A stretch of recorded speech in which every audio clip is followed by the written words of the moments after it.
2003, my family and I moved from Missouri to Hawaii. We ended up on a flight from Denver to Honolulu.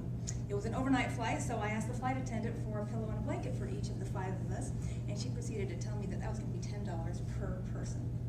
I was mad. My speech today is going to be on one of my biggest pet peeves, cheap business practices. We've all been on the receiving end of cheap business practices. In a tough economy, companies are looking to cut costs, and they do this sometimes in sneaky ways, and we end up feeling cheated. I wish I could say that the airline story was an isolated incident, but cheap business practices have been giving me headaches for years. Well, I'm a consumer, as you are too, so I have to deal with these businesses almost every day as I buy things for myself and my family.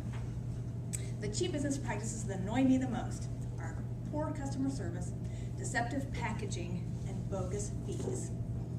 The first one is poor customer service. I hate it when I go into a store and can't get help when I need it. Lowe's, for example. I always see a zillion orange-vested employees hanging around until I need help with something, and then they've disappeared. There's what I call the telephone runaround. I hate being put on hold. To make it worse, many companies these days have outsourced their phone call centers to foreign countries. So when you're talking to someone about your iPod or your Discover card, you may be calling somebody in India or Brazil. So if you finally get off hold and get a human being, you may not be able to understand a word they're saying because of the poor English. Another example of poor customer service is business people who don't return phone calls. This is a huge problem in Warrensburg for some reason.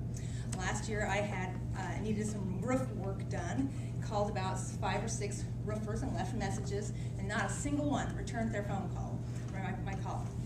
I'm standing there ready to give somebody my business and my money, and they don't even seem to want it. I don't get that. Poor customer service really ticks me off, but many companies rip me off with deceptive packaging. There's a couple of ways they do this. Have you noticed that some products are actually smaller than they used to be just a few years ago? Half-gallon tubs of ice cream, not quite a half gallon anymore. Have you noticed that? But the price is still the same. Many products look the same size, but have less on the inside.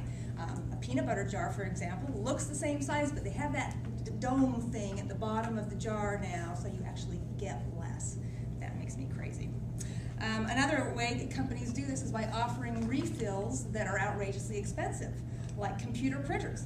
I got a great printer last year for 60 bucks. Awesome printer. Only to find out a few months later when I needed ink that one cartridge is going to cost me 30 bucks. Half the price of the printer I bought in the first place. But they've got you because you've already bought the printer.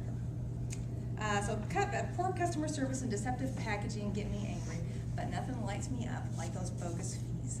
Bogus fees are a dirty, underhanded way of getting more out of me, the consumer. My airline example was perfect. Airlines are notorious for charging extra for extra bags, charging a fee for the pillow and the blanket, and of course you have to buy your own meal too. Phone companies also do this. I'm not sure why phone companies think that a phone bill needs to be 11 pages long, but they include things like the universal connectivity fee. What is that? I don't know. Well, why are you charging me that? But most of us are too busy to dig down into those numbers and ask the questions. Before I get my blood pressure too high, let me sum up. I do not trust most businesses. I see too many examples of cheap business practices that make us as consumers feel cheated.